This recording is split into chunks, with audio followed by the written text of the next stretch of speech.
Shalom keluarga damai, puji Tuhan kita dapat berjumpa kembali dalam Samas edisi 1 Oktober 2024.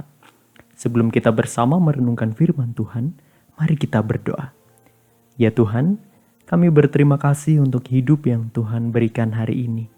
Kiranya Tuhan menolong kami untuk belajar dan bertumbuh bersama. Biarlah Roh Kudus bekerja dan menyampaikan pesan dari Bapa kepada kami. Di dalam nama Tuhan Yesus kami berdoa. Amin. Keluarga damai, ketika mengikuti Bina Pranikah dulu, ada banyak tema yang dibahas bersama. Misalnya makna pernikahan Kristen, komunikasi dalam keluarga, cara memahami pasangan, dan lain sebagainya. Kemudian selain sesi-sesi itu, ada juga sesi sharing dengan pasutri gereja. Ya, ini dengan para senior-senior begitu ya. Sesi sharing itu seru gitu. Dan ada juga lucu-lucunya ketika mengungkap hal-hal yang mungkin akan terjadi dalam kehidupan keluarga. Nah, salah satunya yang muncul juga dalam sesi sharing itu adalah cerita tentang ya berantem lah dalam keluarga. Nah, disampaikan juga bahwa pengalaman berantem selama dekat dengan pasangan atau atau pacar waktu itu ya, itu adalah pengalaman yang bagus dan penting untuk bisa mengetahui karakter pasangan dan bagaimana kita menyelesaikan persoalan itu. Namun kami diingatkan bahwa yang terjadi ketika menjadi keluarga atau suami istri mungkin saja persoalan itu akan jauh lebih banyak dan lebih intens dibanding selama masa PDKT atau pacaran dahulu.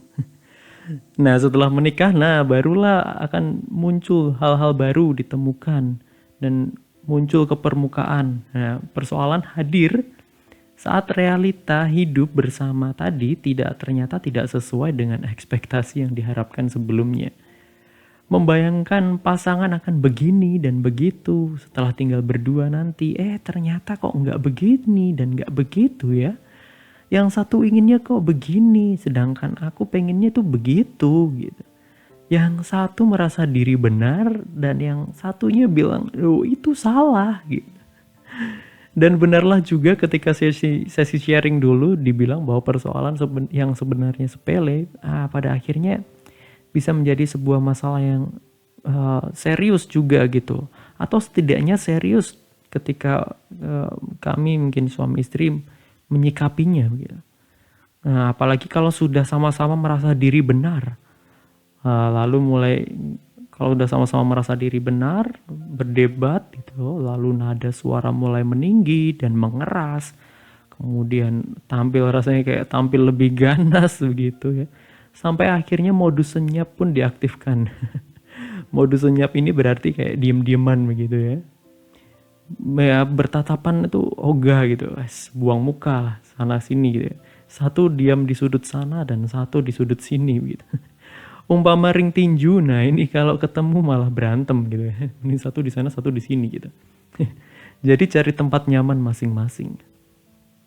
Nah, kemudian di 1 Korintus pasal 7 ayat 3 mengatakan, hendaklah suami memenuhi kewajibannya terhadap istrinya. Demikian pula istri terhadap suaminya. Nah, keluarga damai kita tahu kalau ada yang salah maka kewajibannya adalah untuk meminta maaf. Nah, dengan meminta maaf, tensi biasanya akan lebih mereda begitu. Meskipun kadang persoalan tidak bisa langsung selesai. Nah, tetapi kalau suami dan istri sama-sama merasa benar menurut pandangan mereka masing-masing, lalu siapa yang punya kewajiban untuk meminta maaf? Ya tentu saja keduanya ogah-ogahan. Keduanya saling menuntut. Ya kamulah yang minta maaf, masa aku? Nah, sambil pikiran dalam kepala terus mencari pembenaran atas tindakan masing-masing. Meyakinkan bahwa mestinya ya dialah yang harus meminta maaf, bukan aku. Nah, setidaknya itu sedikit gambaran ketika suasana senyap tadi atau diem-dieman tadi ya. Sambil mungkin ada yang menyalakan TV atau sambil main HP gitu. Nah, lalu bagaimana ini? Dalam 1 Korintus 7 ayat 5 mengatakan, janganlah kamu saling menjauhi, kecuali dengan persetujuan bersama untuk sementara waktu, supaya kamu mendapat kesempatan untuk berdoa. Sesudah itu hendaklah kamu kembali hidup bersama-sama, supaya iblis jangan menggodai kamu, karena kamu tidak dapat menahan hawa nafsu. Nah, ini sudah dilakukan begitu ya, saling menjauhi.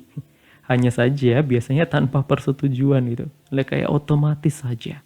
Ketika berantem ya udah saling menjauhi gitu. Tanpa persetujuan terlebih dahulu bersama-sama. Nah, modus senyap ini atau diam-diaman ini bisa berjalan beberapa lama. Bisa beberapa jam atau bisa juga lebih gitu. Momen saling menjauh sementara waktu itu sebenarnya juga bisa menjadi saat di mana hati kita tuh bisa merasa lebih tenang gitu. Walaupun awalnya tuh tensinya tinggi gitu, naik, berpikir tentang ini itu gitu. Tapi kemudian lama-kelamaan, nah bisa lebih tenang, lalu mulai berpikir tentang pilihan apa yang mesti dilakukan. Ya, apakah tetap akan berpegang pada ego masing-masing, bertahan sampai bosan, ataukah mau mulai membuka hati untuk sebuah perdamaian? Tapi pertanyaan lagi, siapa duluan nih yang harus memulai perdamaian itu? Pada akhirnya saya menyadari bahwa kewajiban suami istri itu bukan hanya berkaitan dengan hal-hal lahiriah. Bukan cuma tentang kebutuhan fisik. Kewajiban itu bukan juga untuk saling menuntut, melainkan keberanian untuk saling memberi. Kewajibannya bukan hanya untuk meyakinkan yang lain atau meyakinkan pasangan tentang ini loh yang benar dan itu salah. Melainkan juga untuk memulai merendahkan hati dan mendengarkan. Kewajiban memulai untuk menenangkan diri, memulai untuk menyapa, memulai untuk memberi perhatian, memulai untuk mengalihkan emosi yang berlebih, memulai untuk mendinginkan hati dan mencairkan suasana. Kewajiban suami istri untuk menjaga dan mengembalikan suasana pernikahan yang ada damai dan kasih di sana. Sehingga kalau ditanya siapa nih yang harus mulai duluan dong untuk mematikan modus senyap itu atau berhenti diem-dieman tadi itu, ya mestinya sama-sama mencoba untuk memulai. Tidak boleh selalu hanya menunggu pasangan untuk memulai. Nah, saya pribadi juga mesti sadar diri ya, gantian juga dong ya. Biasanya kalau cowok gengsi, cewek juga sama juga. Suami istri bisa sama-sama gengsi untuk memulai duluan. Nah, tapi semuanya harus mencoba untuk belajar, untuk menjaga hubungan, untuk memulai. Nah, dengan demikian dari persoalan hubungan itu, kita bisa sama-sama akan belajar dan sama-sama akan terbentuk akhirnya. Nah, keluarga damai, Tuhan berkarya dan membentuk kita untuk bertumbuh di dalam keluarga. Tuhan memakai keluarga sebelum kita juga akan bertumbuh bersama orang-orang di luar sana. Mari kita bersyukur atas setiap persoalan yang mungkin muncul dalam hubungan kita bersama keluarga, suami istri. Dan kiranya Tuhan menolong kita untuk bisa bertumbuh melaluinya. Mari kita berdoa. Ya Tuhan, kami bersyukur untuk cinta dan kasih dalam keluarga yang Tuhan bentuk ini. Berbagai persoalan mungkin muncul dalam relasi kami dengan pasangan kami, dengan keluarga kami.